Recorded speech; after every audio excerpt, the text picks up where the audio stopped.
What's going on in China?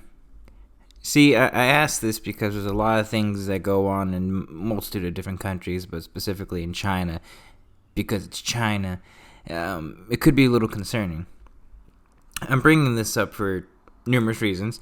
The main specific reason, honestly, is because I actually just finished it. HBO is a very woke, I guess you could say, streaming service, because all they really have are maybe a couple TV shows, some critically acclaimed, like low-key kind of culturally significant films on there, some Godzilla, some DC comic stuff, but for the most part, it's just like, man, I can't watch some of the things that they have on there sometimes. Like, the only times I even watch HBO Max, honestly, is just to watch like the Conjuring movies, because those movies are actually pretty good, and they're not bad. Even Annabelle, although I think it's a little redundant, but I think they're enjoyable movies, which I'll probably talk about a little bit later too. But ultimately, I bring this up because they do have actually one very fascinating and interesting series on there called Chernobyl, which is one of the more, I don't even want to say historically accurate, but it's actually pretty accurate if you know the history, if you have a general idea, and you kind of just use, the best way I could probably put it is just, if you understand people, and you understand the Soviet Union, and you understand how people operated within the Soviet Union, it kind of makes sense, you know, because sometimes when people put like the historical perspectives into things, they put their more modern day twist and spin, and put their own specific current standards for things that were in the past, when things are very functionally different. Excuse me. That's why it's a little bit annoying. These like woke people kind of just put their modern spin on things that were very different in the past, because historically it's not an accurate representation ultimately of how things were back then, or just in general how people reacted and acted. And sorry, I'm going way off topic. Anyways, the Chernobyl series is actually really awesome, really entertaining.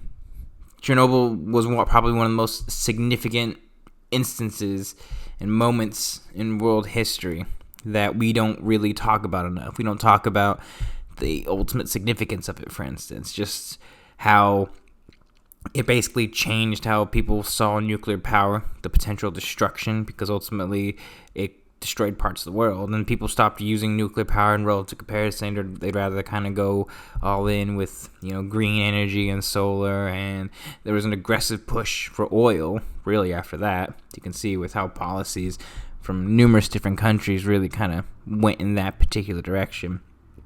And ultimately Chernobyl, but in fairness too, Chernobyl and even in Fukushima, I think in 2010, 2011, were specific circumstances that normally would never happen.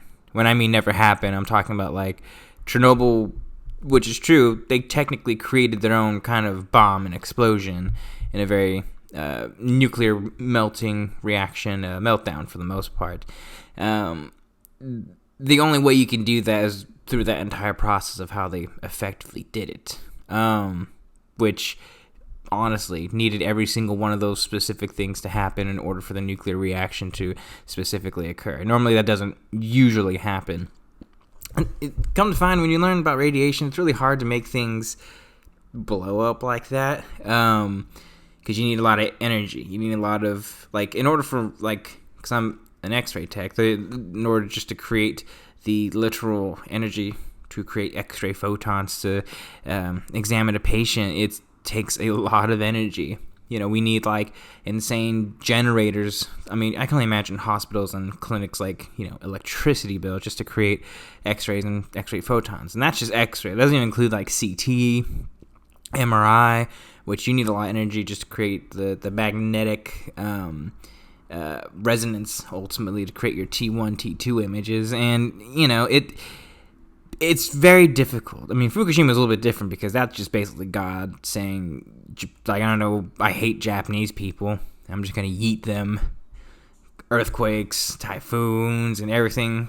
Although they built that in a place that they probably shouldn't have built it in fairness.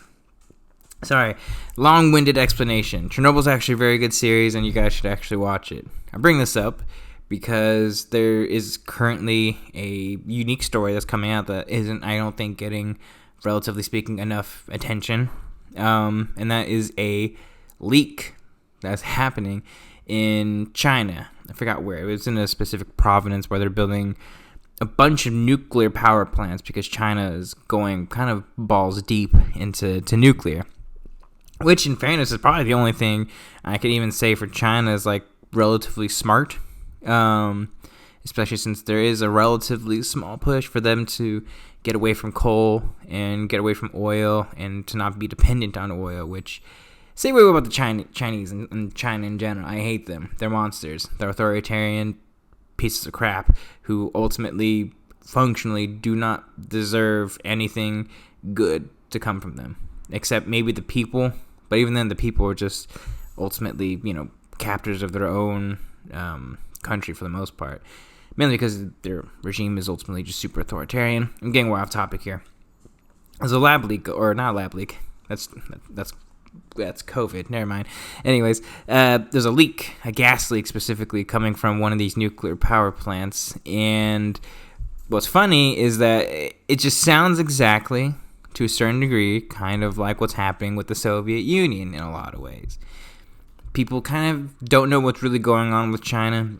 Certain U.S. officials got kind of confused about what's going on. They're kind of just saying, no, nothing to see here. There's nothing really going on. And what we've been able to figure out is that there's just been a leakage of certain gases that can only specifically occur with nuclear fission and just a nuclear reaction in general. Some xenon, cesium iodide. I think it's just cesium, though. And it's personally got me a little bit concerned and a little bit worried, mainly because China's the kind of country that, although they may follow Western buildings of things, certain Western, like, I guess you could say, construction ideals and how they, like, because most of these power plants are built in the design of effectively Western power plants. And, that's a good thing. That's a really interesting thing. But at the very same end of the spectrum, they also want to put their spin in it. They want to expedite the process like times 10. And that's just how China kind of operates, which is great in the sense that you can put your own, Western architecture with the Chinese spin on it and make it go and produce it like 10 times faster, but it's going to be really shitty, pardon my language, and really crappy ultimately. And it's going to lead to destruction of bridges, dams.